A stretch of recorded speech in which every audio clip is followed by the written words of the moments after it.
रोहित पवार माझ्यासोबत आहेत. रोहितजी, आपण खाण्याबद्दल बोललो, खाणं येईलच, पण त्याआधी पहिला प्रश्न, बारामतीत तुम्ही किंवा पूर्ण परिवार पवार कुटुंब इथं दिसतंय, पवार वर्सेस पवारच इथं दिसतंय किंवा पवार वर्सेस सुळे होतंय आणि अजित पवार म्हणाले होते की पवारांना बघून मतदान करा.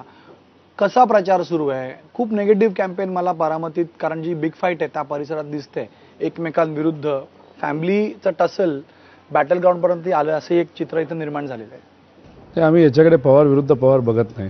आम्ही भाजप विरुद्ध सामान्य लोक आणि भाजप विरुद्ध पवार साहेब, कारण का चंद्रकांत दादा पाटील इथे येऊन त्यांनी साहेबांना चॅलेंज केलं होतं, ते आम्हाला आवडलं नाही आणि सामान्य नागरिकांना ते आवडलेलं नाही.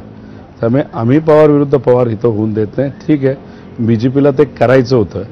दुर्दैवाने आमच्यातलेच एक व्यक्ती, ते सुद्धा मोठे नेते अजितदादा, त्यांच्या गळाला लागले आणि आता ते त्यांच्याबरोबर राहून त्यांच्याच कुटुंबातल्या एका व्यक्तीला त्यांनी संधी दिली.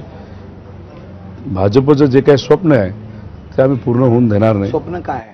बारामती पवारांकडून घ्यायची नाही, एक ते तर आहेच, आणि मग वाद निर्माण करायचा आणि साहेबांनी फक्त बारामतीमध्ये गुंतून राहायचं, असा जो भाजपचा प्लॅन होता तो होताना दिसत नाही.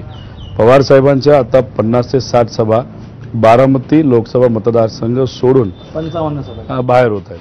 आता याच्यामध्ये साहेबांचं वय 84 असं अजितदादांनी आणि त्यांच्या मित्रपरिवाराने सांगितलं होतं. 84 वयामध्ये सुद्धा साहेब बाहेर फिरतायत, रोज 3 सभा घेत आहेत. आणि कमी वयाने असणारे दादा जे म्हणत होते की आता साहेबांनी निर्णय घ्यावा, ते कुठे अडकून बसलेत? तर बारामती लोकसभा मतदारसंघात. पण अजितदादा हे पक्ष घेऊन गेले तिकडे.